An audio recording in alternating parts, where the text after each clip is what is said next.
Namaste, hello, and welcome to India Global Week 2020. Hashtag Be the Revival, India and a Better World. I'm your host, Priyanka Deo, reporting from New Delhi. And just in, we have registered attendees from 52 countries. This conference is truly global in nature. Follow us on @IndiaInCorp through India Global Week. And if you have any questions, if you have any thoughts, please use the hashtag #BeTheRevival, especially if you're posting on social media. We'd love to hear from you. I'm right here as the conference goes on, so please leave your thoughts down. With that being said, let's dive right into the next session. Now, the session is presented by EDB Singapore and Enterprise Singapore and sponsored by India Inc.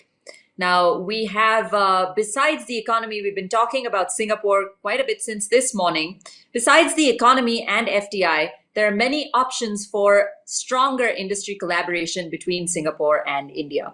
For instance, Singapore can bring in infrastructure and skill development.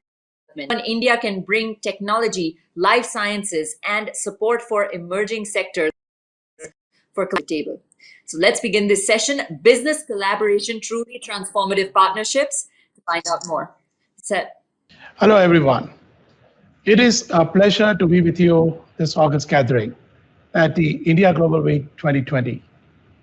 Joining from Singapore, I am Atul Tamonikar, co-founder and chairman of the Global Schools Foundation.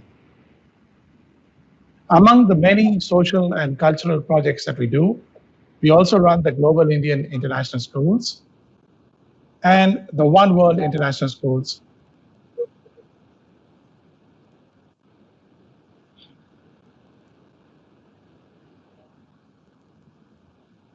Sorry, shall we continue?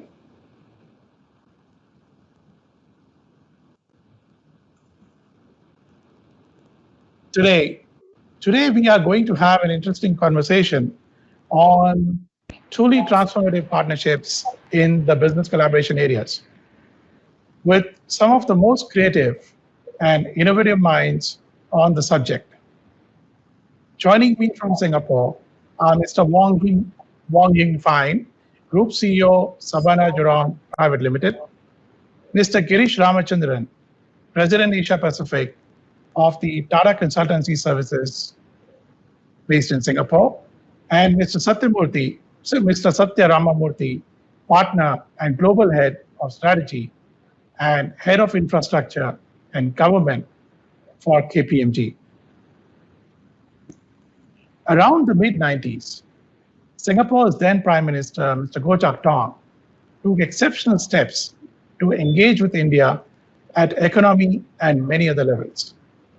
Since then, the partnerships between Singapore and India have only grown from being just an umbilical one to one of the strongest in social and a powerful economic one.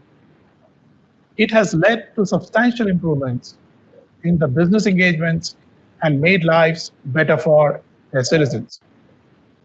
Today, we shall explore areas for industry collaboration in key areas such as infrastructure and skills and development, and in areas such as technology, life sciences, and other emerging sectors. In these post-COVID times, our focus shall be to explore major business transformations that will attract Singaporean companies or the MNCs based here to grow their business in India, and the Indian MNCs and businesses to grow their business in Singapore. I believe that the most transformative initiatives by India is that of Atmanirbhar Bharat, or Self-Reliant India, announced recently by Prime Minister Shri Narendra Modi.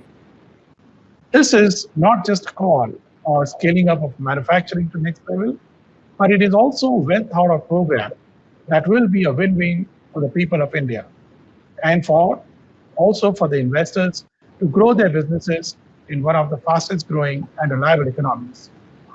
Today, India is in the world's top 2 positions for startups, adding roughly 4 startups per hour, which is at this speed arguably is the most unprecedented in the modern world. Having chip manufacturing will help the entire electronics products value chain. However, when it comes to execution, there are some good lessons that India can take from China and Vietnam, who have established a vibrant manufacturing sector. And India can offer a complementary proposition to the investors rather than a competing one. Among the most attractive factors that make India a destination of choice for the multinationals are logistics and maritime potential, a very large domestic consumption base, a massive investment in physical and digital infrastructure. It seems it has already set one of the longest fiber networks across the country and possibly in the world. The historic tax reform, GST, etc., speed at which they were introduced speaks volumes of the leadership of Shri Modi. Business-friendly government and increased ease of doing business. A young workforce, a high technology adoption rates, and focus on sustainability and environment conservation. Singapore and the world should realize that entrepreneurship, technology, and innovation are at the heart of transformation of India. And likewise, Singapore. The Startup India movement has created a dynamic ecosystem, and India's startups are revolutionizing service delivery and quality as well across several emerging areas of the growth. India has the second best ecosystem for startups in the world. The recent moves are likely to cause an exponential growth in India's own social and digital app platforms. A large number of them are finding solutions to the unique challenges in India, and several of them are leveraging technology to enhance the health and education outcomes as well. Finally, for the ease of doing business, this pandemic perhaps will help India accelerate its ease of doing business to get into the top 25 by 2025. Let me now invite my colleague, Mr. Wong Yen Fai, to give his thoughts on the transformative partnerships. Thank you. Well, thank you very much, Atu, and it's a pleasure to be talking to everyone this afternoon. I think basically when we look at India, we look at the long-time friendship that we have established in India. As you know, Singapore was among the first few investors in terms of industrial facilities in India, and we were fortunate to be involved in building up the Bungalow IT park. So I think there is a lot of cooperation and collaboration that is available between Singapore companies and India companies. Because as you know, in Singapore, we lack a lot of resources which India has. You have tremendous amount of people and talent. Today, I think I'd be quite right to say India probably dominates the world in terms of IT professionals. So there are certain things that we can do together, between India and Singapore, where we can collaborate, in terms of the investments. The actual manufacturing can be in India, and Singapore can then look at using its network globally to try and establish platforms and global partnership elsewhere, and we can collaborate quite well. One of the things in our sector, we are probably the infrastructure guys. One of the things that we look at is really to look at building up a technical base in India, leveraging on the availability of IT professionals, and as well as professionals in the STEM area, the science, technology, engineering, and mathematics, and so on, to build a base where we can do a lot of detailed work. 5G is coming, and through 5G, the connectivity is much more better. In the past, one of the greatest constraints for our sector has always been connectivity, and a lot of our data files are huge. So with 5G today, it's a reality that we can base some of our technical work out from India, to service our global projects, and thereby, leverage on the availability of tremendous amount of talent that is available in India. So I think the world is going to change, particularly now with COVID. Yeah, we are doing conferences now through the digital means. So it's a first sign of change. So I think India and Singapore going forward, particularly for the commercial companies, we should establish closer ties and explore together. The other aspect, of course, is between Singapore and India, we should look at third country investments and see whether we can link the two countries together with a third country. Yeah. In the past, a lot of the collaboration has been bilateral. In my view, going forward, it's going to be trilateral, or in fact, 4 countries, which will make it more viable. And therefore, that's where we think that linking tremendous market in India, both as a domestic market as well as for Thailand base, with a developing world, and linking Singapore's financial sector as well as its high tech areas will work beautifully. So, in our view, tremendous potential going forward. Thank you so much, Mr. Wong. I think very, very fine points over there that you have brought up. May I now request our panelist, Mr. Satya, to come and give his thoughts on this topic. Thank you.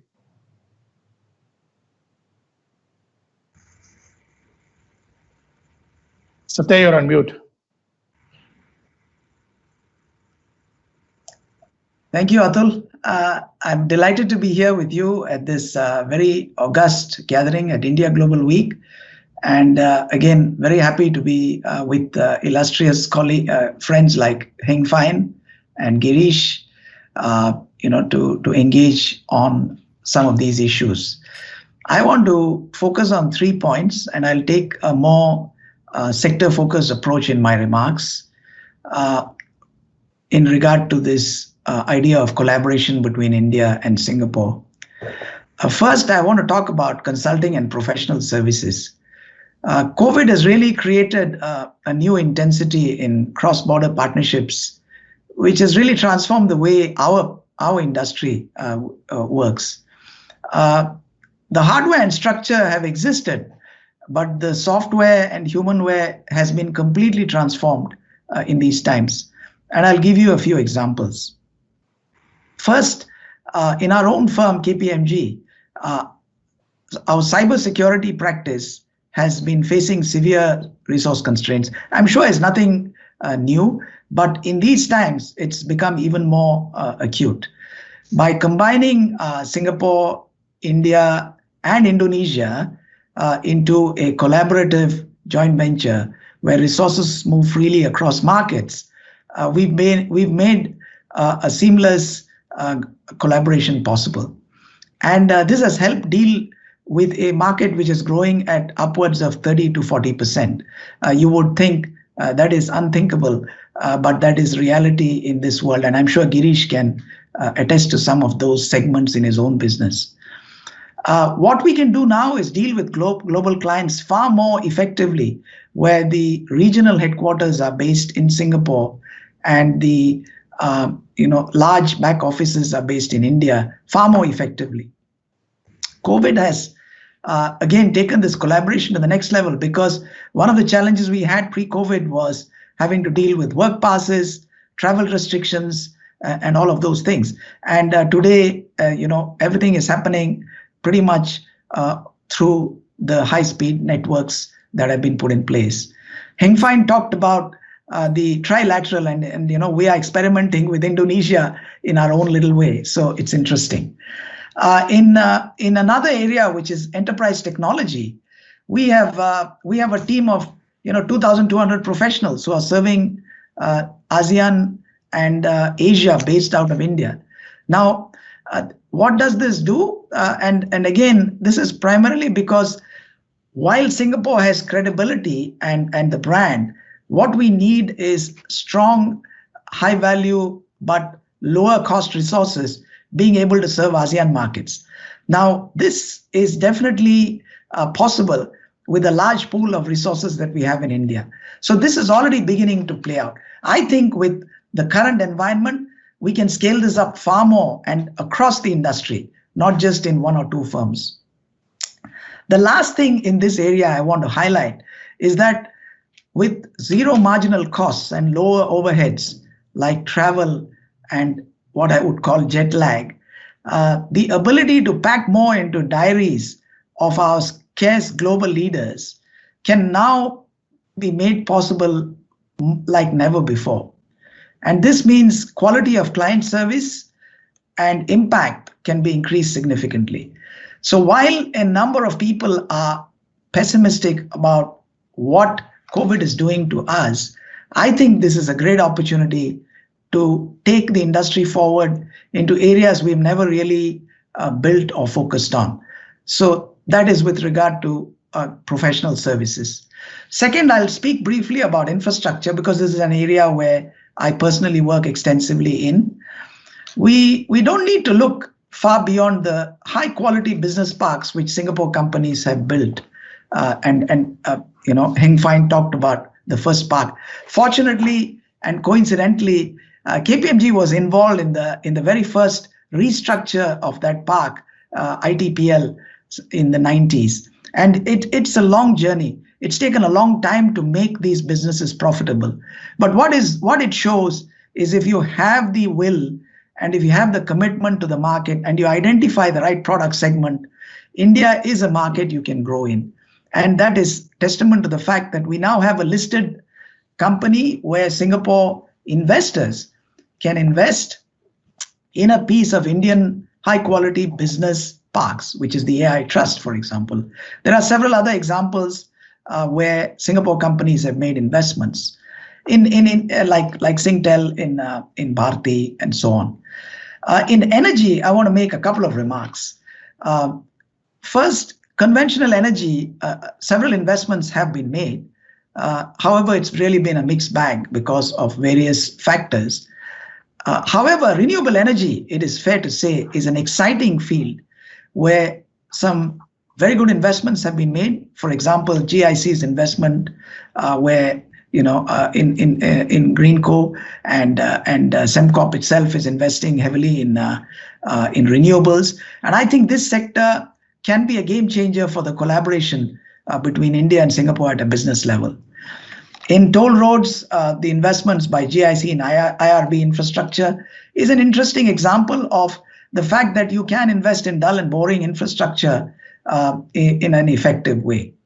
But to be fair, not enough has really been done in this area.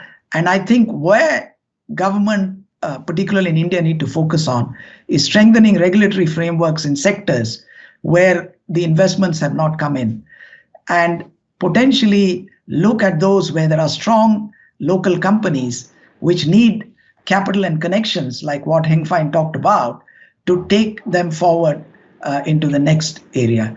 There are opportunities, for example, to drive investments in sectors like LNG and emerging new areas like hydrogen, where both of the markets are really looking for significant scale.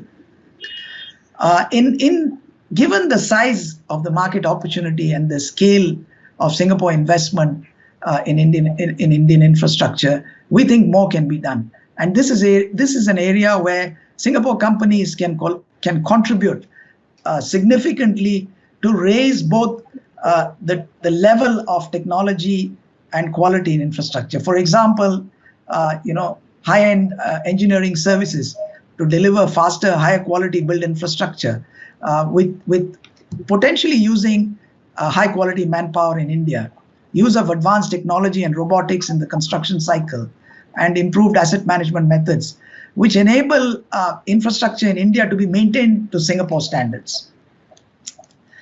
Finally, I want to speak about the opportunity to create a collaboration bubble in what is called in a rapidly nationalizing world. All countries are looking inward, and I believe specifically this can happen between Singapore and India, primarily because Singapore has differentiation, India has scale. And I think these two are a killer combination. So if you look at the fact that a lot of what Singapore is doing for 6 million people is not going to generate returns to scale. The opportunity to take it to a market of 1.3 billion people is real and can be significant. Some of the examples, and I'll briefly talk about these, and we can discuss in the panel more, is early childhood education. Singapore has begun to make significant progress in this area. India is still very early in its journey on this opportunity to scale. Skills development. We saw some investments and collaborations by ITE with different states. I think the ITE model is a very, very high quality education model for skills development, which can be exploited.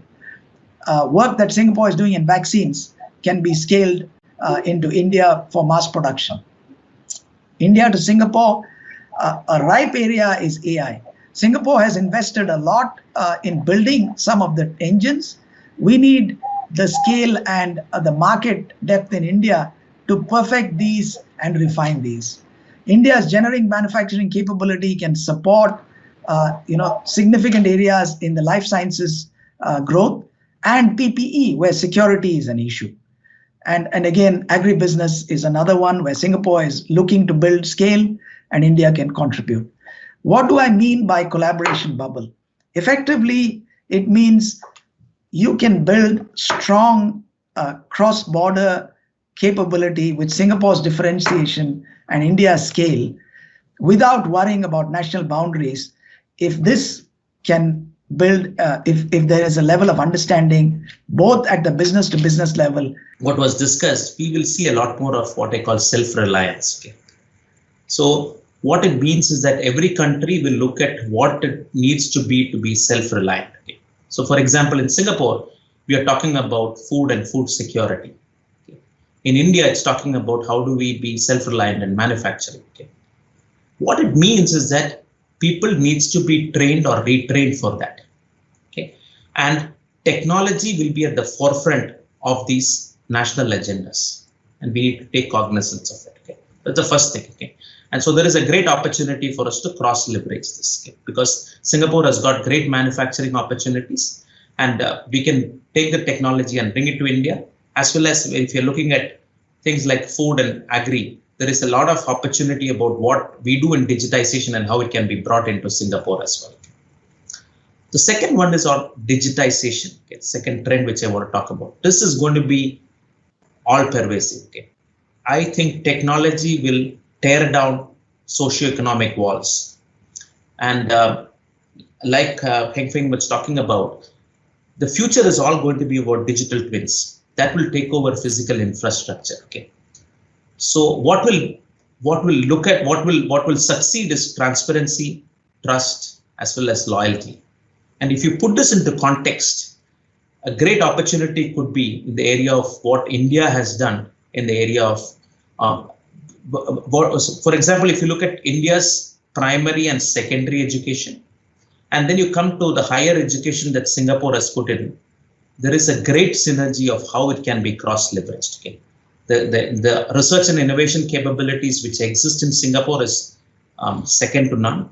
And what India has been able to build is the ability to mass produce technologists who can be shaped into something which is for the future. Okay? So digitization will be something which I believe will be a very, very strong reason for us to collaborate. Okay?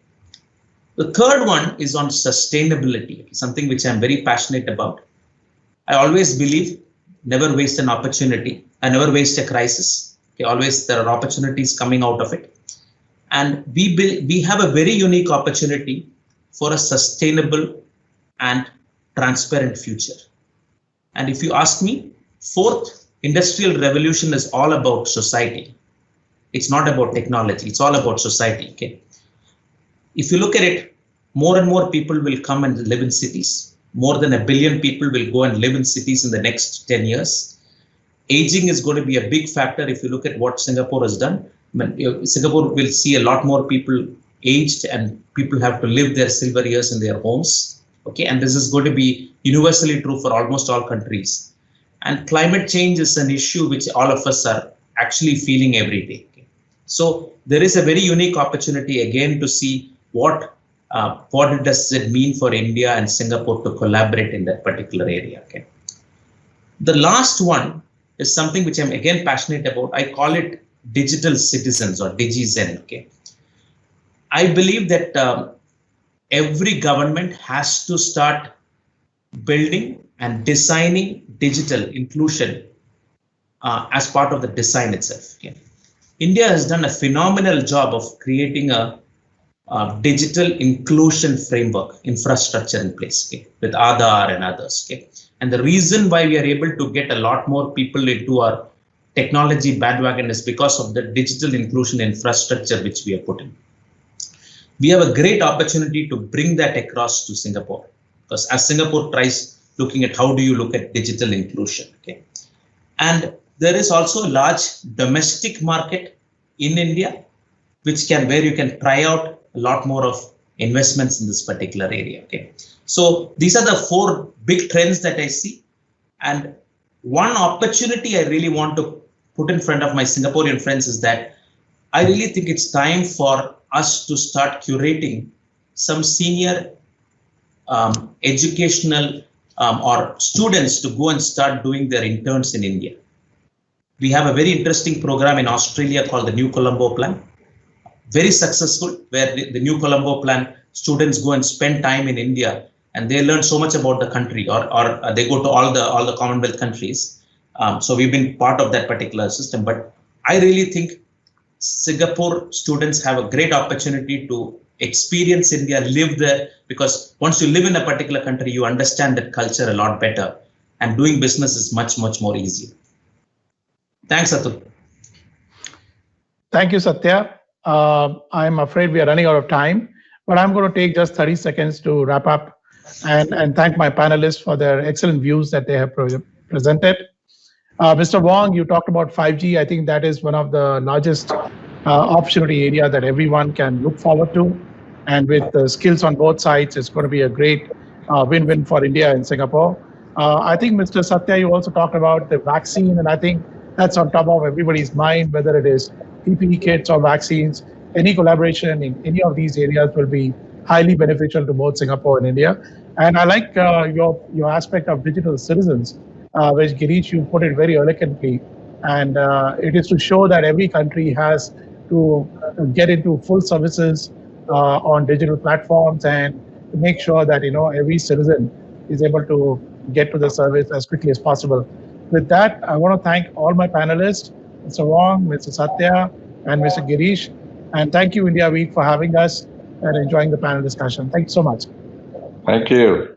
Thank you.